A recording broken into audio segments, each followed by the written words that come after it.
Alright y'all, welcome back to another episode of P.Hood Talks. I'm your host, Tony Fair, aka Mr. Properly Hood, and this is where we bring the real people, real stories, and the real numbers behind how life actually moves when nobody's editing it.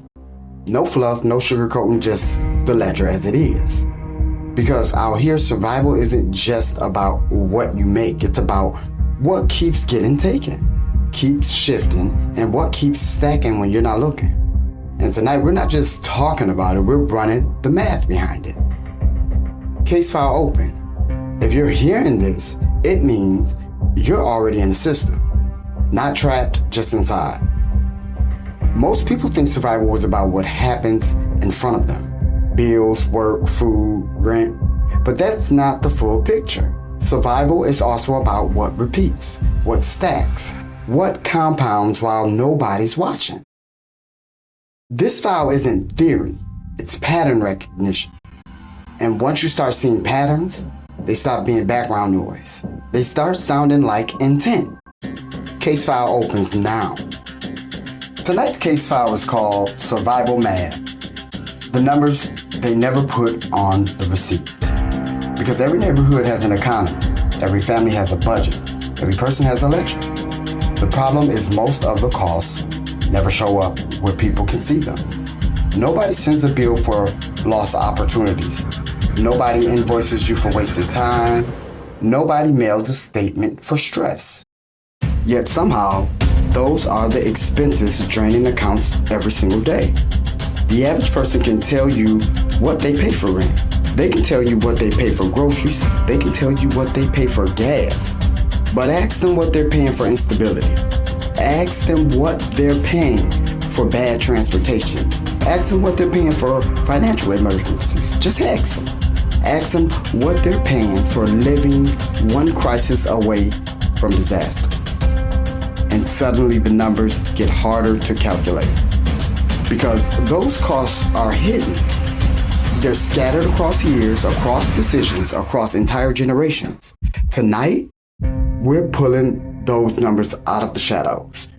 We're examining the invisible taxes, the penalties of poverty, the cost of being disconnected, the cost of doing everything alone, the cost of surviving systems that were never designed with your success in mind. This isn't about blame. It's not about politics, excuses. This is about mathematics. Cold mathematics. The kind that doesn't care about opinions. The kind that shows up whether we acknowledge it or not. Because every dollar has a destination. Every hour has a value. Every decision creates a consequence. And every system leaves fingerprints. Tonight, we're following the fingerprint. We're opening the books, we're tracing the patterns, and we're asking one question. If survival is costing us this much, what would happen if we started investing in each other instead? And this case file remains open. Investigation continues. Now let's run those numbers.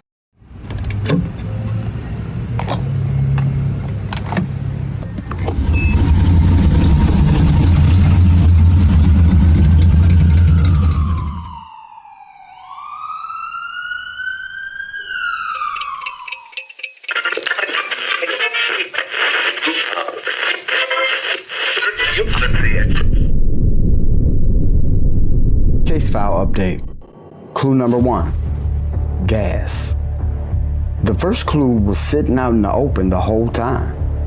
Flashing numbers, bright lights, a little digital scream every morning. Nobody thought to question it. They just paid it. $4.50 a gallon, 12 miles to the gallon. 20-mile round trip, $7.50 to get to work, 5 days a week, $37.50. 4 weeks, $150 a month. And here's something most people never think about. That number didn't get set on your block. It got set somewhere else, hours earlier, sometimes days earlier, in rooms nobody from your hood is ever in. And by the time it hits that screen, the decision has already been made. Stations don't set prices, they display them. And that means the real movement is invisible. It spikes, it drops, it jumps overnight like something reacting in real time. Almost like the price is being adjusted somewhere far away and your neighborhood is just reading the results. Follow the trail. Oil fields, refineries, tankers, trading floors, corporate calls, government moves, storms in the Gulf, shutdowns overseas. None of it happens here, but all of it lands here. And here's the part that makes gas more than just gas. It doesn't just move money, it moves behavior. A missed shift because the tank is empty. A job interview skipped because the ride there costs too much up front. A carpool that falls apart because schedules don't align with fuel money. So gas isn't just transportation, it's opportunity control. That's the first rule of this case. The impact always shows up local, even when the case is global. Gas isn't just gas, it's pressure. $150 a month. Log.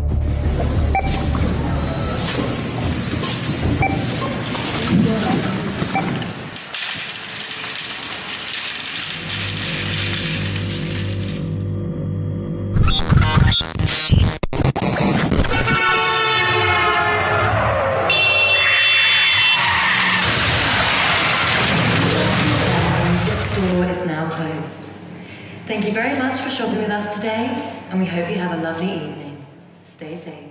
Case file update. Clue number 2. Groceries. You think you're shopping? But the cart is a ledger. Protein, 25. Produce, 15. Staples, 20. Snacks, 10. $70 one trip. 4 trips a month. $280. But something is wrong with the math. Boxes are lighter. Bags are smaller, labels look the same, but what's inside is not what it used to be. Shrinkflation, the quiet thief. 70 becomes 77, $70 a trip, $280 a month. But shrinkflation isn't even the full story. That's just what people can see. There's another layer underneath it, substitution, where the product doesn't look different on the outside, but the ingredients slowly shift. Filler increases, quality changes, density drops, same packaging, different reality. And most people don't notice until something feels off in the middle of a meal they've eaten for years. Now follow the trail behind the shelves. Farms, fuel, fertilizer, warehouses, shipping lanes, labor shortages, commodity markets, corporate pricing models. Every hand along that chain takes something. Every hand adds uncertainty, and uncertainty gets priced in before the product ever reaches your cart. You're not just paying for food, you're paying for everything that could go wrong before it arrives. And somewhere in aisle 7, someone's standing still longer than they should. 2 items in their hands, only one can make it into the cart. That moment doesn't show up in reports. No statistics tracks it. But that's where survival actually happens. That's clue number 2.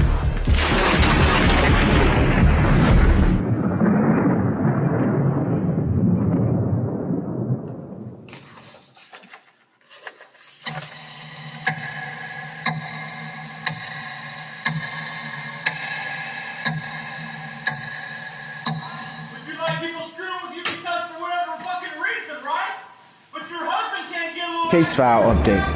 Clue number 3. Rent. It doesn't knock.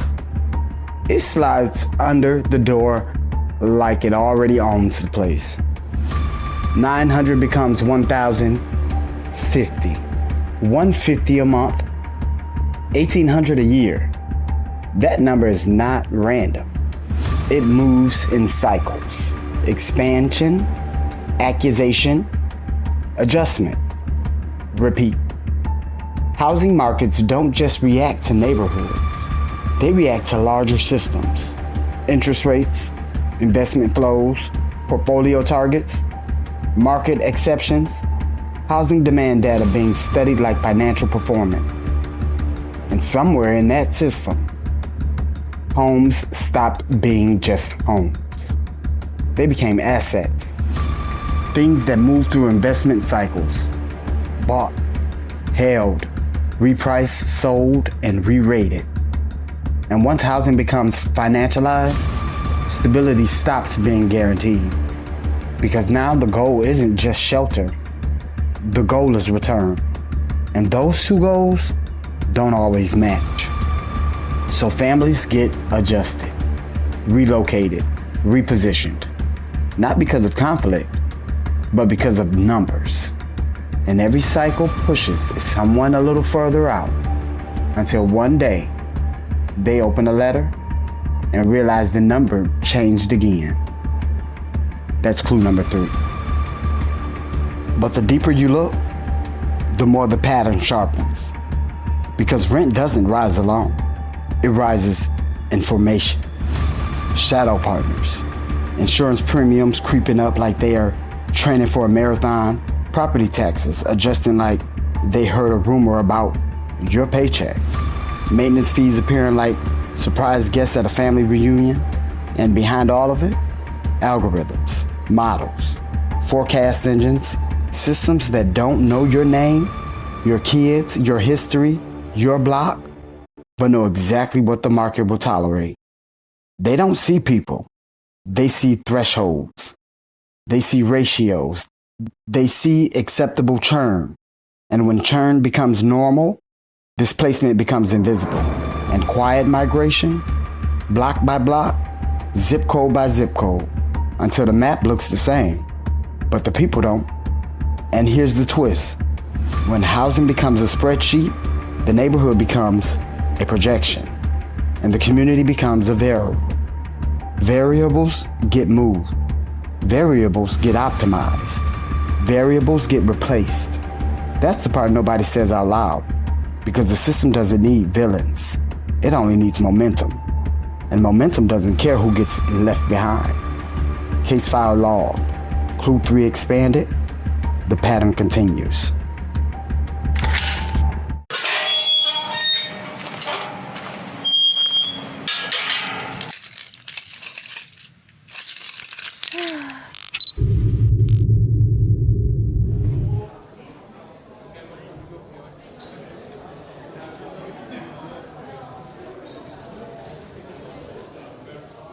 Case file update. Clue number 4. Hygiene.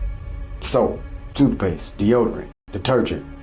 Locked behind glass like they require authorization just to exist. 18 for detergent, 8 for deodorant, 10 for body wash, 36 a month, $432 a year. For some households, that's not convenience money, that's structural pressure. That's the difference between walking into a job interview and walking out. Between a kid sitting at the lunch table and a kid hiding in the bathroom. Locks don't appear for no reason. They appear when systems start compensating. Theft rises, margins shrink, insurance adjusts risk, loss prevention increases, and then access decreases, which creates more pressure, which reinforces the cycle. Higher prices, more locks, less access, more strain. But investigators always ask the same question. What changed first? Because locks are never the beginning. They're the response. They're the visible reaction to invisible forces. Wages frozen, costs rising, neighborhoods stripped of options. The glass case is a symptom, not the disease.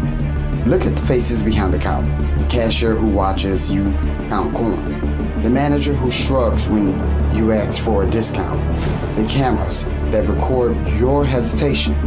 The store becomes a courtroom where you're always on trial for needing the basics. And the math is cruel. 36 a month becomes a choice. Detergent or a bus pass. Deodorant or a school supply. Body wash or a doctor's copay. The essentials become luxurious because the ledger says so. That's clue number 4. Remember it, because when the glass goes up, something else has already gone down. But here's the deeper layer investigators don't ignore. Behind every lock is a spreadsheet. Behind every spreadsheet is a forecast. Behind every forecast is a decision made far from the aisle you're standing in. Corporate risk models, shrink rate projections, neighborhood level purchasing data, algorithms that decide which zip codes get glass and which ones get open shelves. And those algorithms don't measure dignity, they measure probability. Probability of loss, probability of profit, probability of who can afford to walk away. So the glass becomes a mirror, showing you exactly how the system sees you, not as a customer, as a calculation. And once hygiene becomes a risk category, the neighborhood becomes a liability. The people become variables, and variables get control. That's why the glass never comes down, it only spreads. Store by store, block by block, until the basics feel like contraband. And the cruelest part, the more expensive the essentials become, the more the system justifies locking them up. A loop, a trap, a cycle disguised as policy. Case file updated.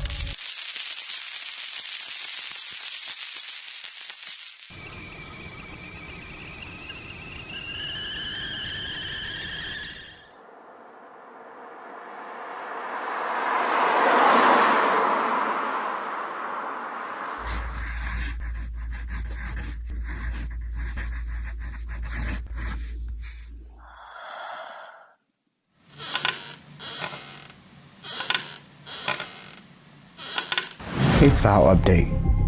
Clue number 5. Defense. The jar. $500. 20 a week. 20. 5 weeks. Math so simple it feels like a dare. A dare to be disciplined. A dare to believe you deserve a cushion because this jar isn't just a container. It's a boundary. A line drawn in glass. A promise you make to your future self in real time. Every drop of change is a decision. Every folded bill is a strategy. Every week you show up to this jar, you're telling the world, I'm not waiting for disaster to introduce itself. I'm preparing my handshake early. Emergencies don't knock. They slide in sideways. They show up on your lunch break. They show up when your kid says, Daddy, the light won't turn on. They show up when the mechanic says, let me show you something. And you already know it's bad. Time is the real thief. Money just pays the ransom. This jar, this quiet little glass soldier, buys back minutes. Minutes to think, minutes to breathe, minutes to not panic, minutes to choose the next move instead of reacting to the last hit. And let's be honest, $500 won't fix the whole world, but it will stop your world from collapsing on a Tuesday.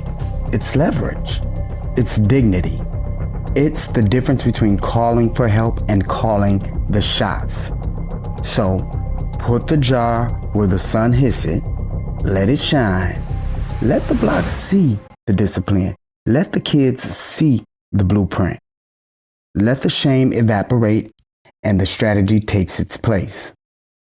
Because in this file, survival is not luck.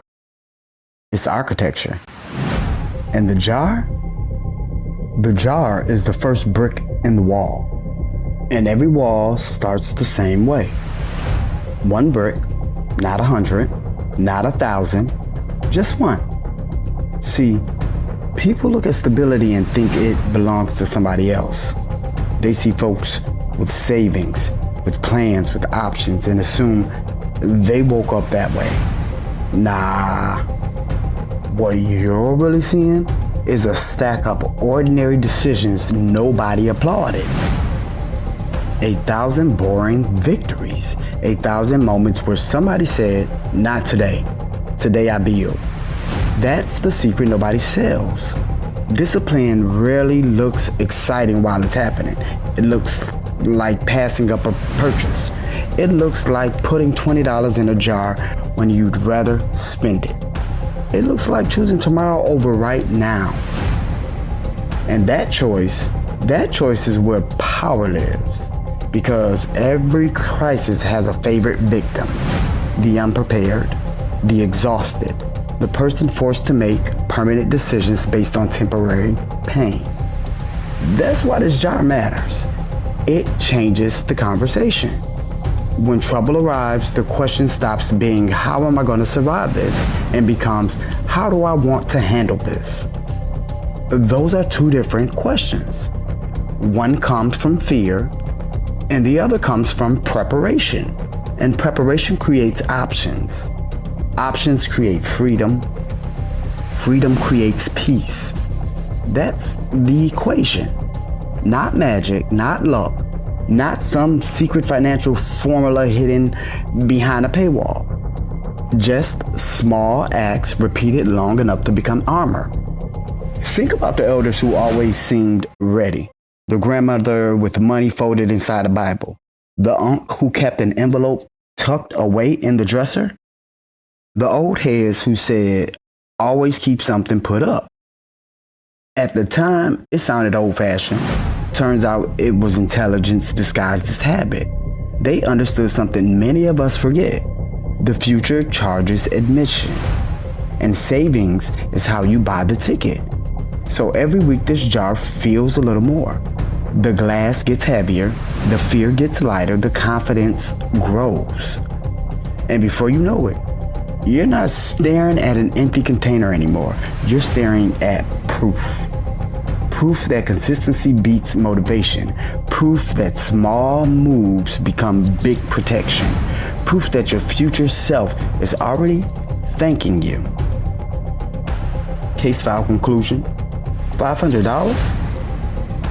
25 weeks. One jar. One decision repeated over and over again. The clue wasn't really about money. The clue was about trust. Trusting yourself enough to prepare. Trusting tomorrow enough to invest in it.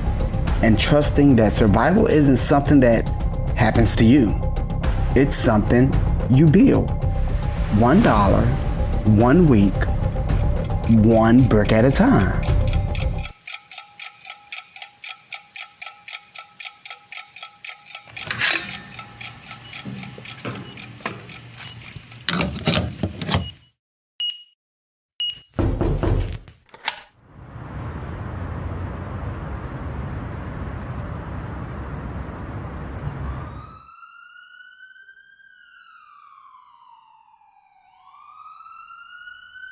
Case file update. Now we connect everything. Gas, $150. Groceries, $280. Hygiene, $36. Rent increase, $150. $616 a month. $739.2 a year. Listen to that number. Say it slow. 7,392. That's not a rounding error. That's a life rearranged. This didn't disappear in one moment. It leaked. One adjustment at a time, one price change at a time, one policy, one storm, one corrupt decision, one locked case. Little cuts that never heal. Little withdrawals from the same account until the balance reads bare. We used to treat these as separate crimes. Gas here, groceries there, rent over there. But the pattern is a single architect of pressure.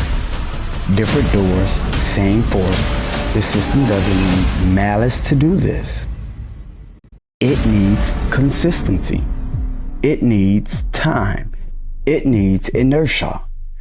And when you add time to small, steady extraction, you get a machine.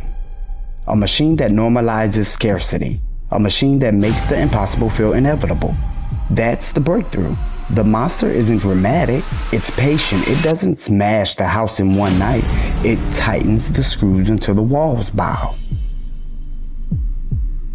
Now that you see the pattern, you can name it. And once you name it, you can start to dismantle it. And here's where most people get trapped.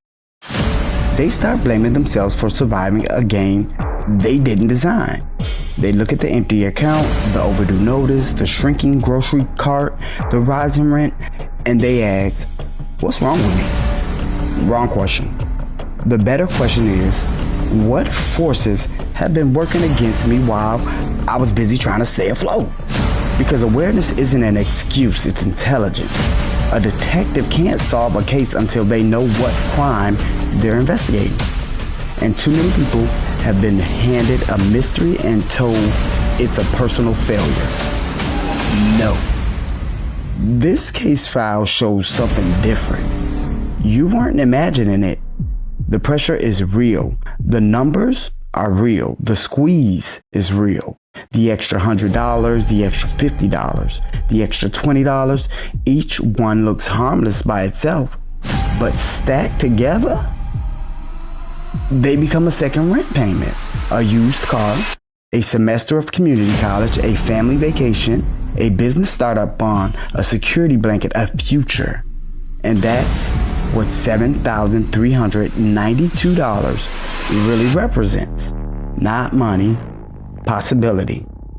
Possibility that slowly got redirected somewhere else. That's why this investigation matters, because every clue we've uncovered points to the same conclusion. Survival isn't becoming harder because people are weaker. It's becoming harder because the cost of standing still keeps increasing. The treadmill speeds up, the wages crawl, the bills sprint. And somehow, we're expected to celebrate simply keeping pace. But here's the part the file doesn't show. The file can't measure grit. The file can't calculate creativity. The file can't predict what happens when ordinary people start comparing notes, start sharing strategies, start teaching each other how the system works, start refusing to carry the burden in silence. That's when the pressure starts meeting resistance. That's when information becomes leverage. That's when survival becomes planning, and planning becomes power. So don't walk away from this case discouraged. Walk away informed, because now you see the fingerprints. You can identify the patterns. You can recognize the hidden drains. You can make different decisions where different decisions are possible. And most importantly, you can stop blaming yourself for evidence that was sitting in plain sight all along. Case file status, not closed, still active. Because every receipt tells a story, every bill leaves a clue, every budget reveals a motive, and every household in America is carrying pieces of the same investigation. The question is no longer whether the pressure exists. The evidence is overwhelming. The real question is, now that we can see it, what are we going to do about it?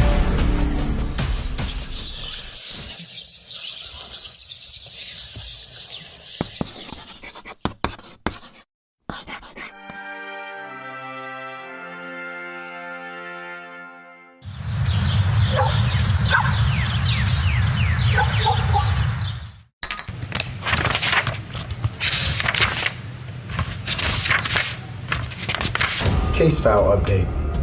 Final phase. Response strategies. Every system has pressure points. Every machine has seams. We find them and we pry. 10 households, $10 each. A pantry fund. That feeds the block when the shelves run thin.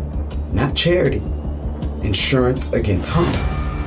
4 neighbors. Shared rides. A rotation that steals back hours and dollars. 1 car, 4 schedules, fewer pumps, more time. 20 households, 25 each. A repair fund that fixes the roof before the rain finds the hole. A job that becomes a shield.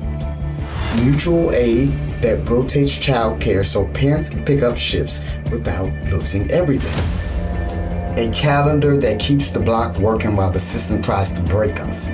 Public ledger. Receipts posted. Transparency enforced. No secrets, no gatekeeping. Rotate responsibilities, rotate leadership, invite a corner store to match a month. Get the tenant clinic on speed dial. Bring the local pastor, the barber, the teacher. Make the ledger visible so the shame has nowhere to hide. When the costs are shared, risk stops concentrating in one place. It spreads. And when risk spreads, stability increases.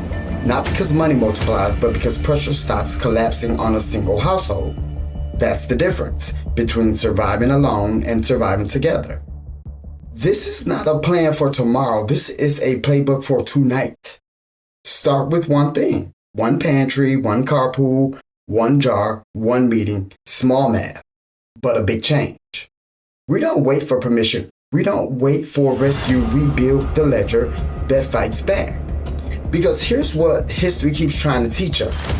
Communities survived long before they were profitable, before apps, before algorithms, before anybody came knocking with a grant proposal or a campaign promise.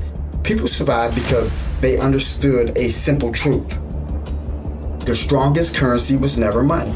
It was truth. Trust that somebody would check on the elders. Trust that somebody would watch the kids. Trust that somebody would bring a hot meal when times got cold. Trust that when one household stumbled, 10 hands would reach down before the fall became permanent. That's the ledger we're talking about. Not just dollars, relationships, not just accounts, accountability. Not just resources, responsibility. Because a community isn't measured by what it owns. It's measured by what it refuses to let happen to its people. Refuses to let a family go hungry. Refuses to let an elder sit in the darkness because the bill came due. Refuses to let a single parent choose between a paycheck and their children. Refuses to let a crisis become a catastrophe. That's what a response strategy looks like. Not panic, preparation, not reaction, organization, not rescue, y'all, readiness. And understand something. The people who benefit from isolation understand the power of connection. That's why isolation spreads so easily. Everybody's fighting alone. Everybody's budgeting alone. Everybody's struggling alone. Everybody believing they're the only one carrying the weight. But the minute people compare notes, the minute people share solutions, the minute people realize their problems have the same fingerprints, the equation changes. Pressure meets resistance. Scarcity meets cooperation. Fear meets planning, and planning starts winning. Imagine it. A block where no child misses a meal. A neighborhood emergency fund that catches people before they fall. A ride network that gets workers to jobs. A skills board where electricians, cooks, mechanics, teachers, artists, and retirees trade knowledge instead of watching it disappear. A community that don't wait for a solution, a community that becomes one. That is not fantasy, y'all. That's organization. That's ordinary people deciding they're stronger together than they are apart. Case file conclusion. The evidence is clear. The pressure is real. The cost is rising. The system is imperfect. But so is every machine. And every machine has a weakness. It's dependence on people. The moment people cooperate, the machine loses some of its leverage. The moment people organize, fear loses territory. The moment people build together, survival becomes stability. So tonight, start the jar. Start the pantry. Start the carpool. Start that meeting. Start the ledger, because revolutions don't always begin with marches. Sometimes they begin with a notebook, a coffee pot, a folding table, and a handful of neighbors willing to stop saying somebody should do something and decide that somebody is you. Case file status active. Investigation ongoing. Community response initiated. The ledger is open, y'all. The names are being written. And for the first time in a long time, the block is writing its own ending.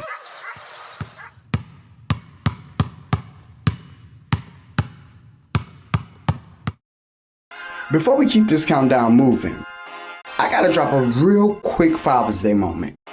But first, Look, I'm a dad and a pawpaw, so I'm required by law to hit y'all with at least one terrible dad joke today. Alright, let's go. Why did the dad bring a ladder to the bar?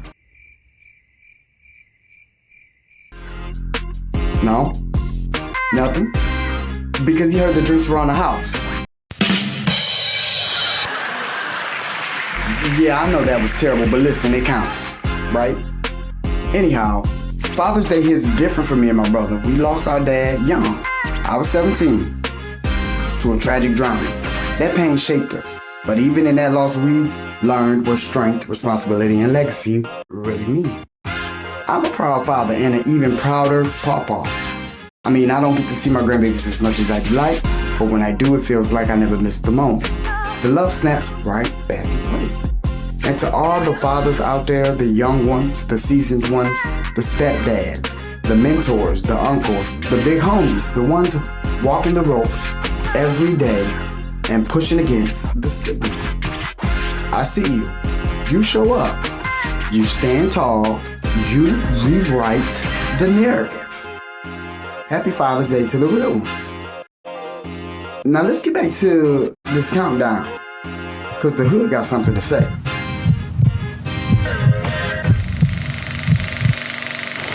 Final case file entry.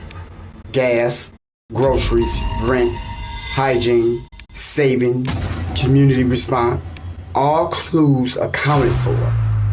There was no single hand, no dramatic theft, no one moment, just layers. Stacked so slow nobody noticed the shape forming. The monster was never hidden. It was normalized, printed on receipts, built into leases, and coded in price tags. Waiting at gas pumps, lurking in the car, sitting under the door, the scariest part. It doesn't need to move fast, it only needs time. But now you've seen it. Once you see it, you can't unsee it. So do something. Cut one trip. Buy one bulk item. Start one $5 transfer. Organize one neighbor, because survival isn't a solo sport. It's a collective muscle. And every rep counts. The countdown only wins if you stop counting. The pressure only wins if you stop playing it. The system only wins if you stop questioning. This is P.Hood. Keep your receipts. Keep your people close. Keep asking why. And keep building your defense file. One choice, one habit, one neighbor at a time. Because the truth is simple. We don't beat the monster by outrunning it. We beat it by out-organizing it. Only this time, it's intentional.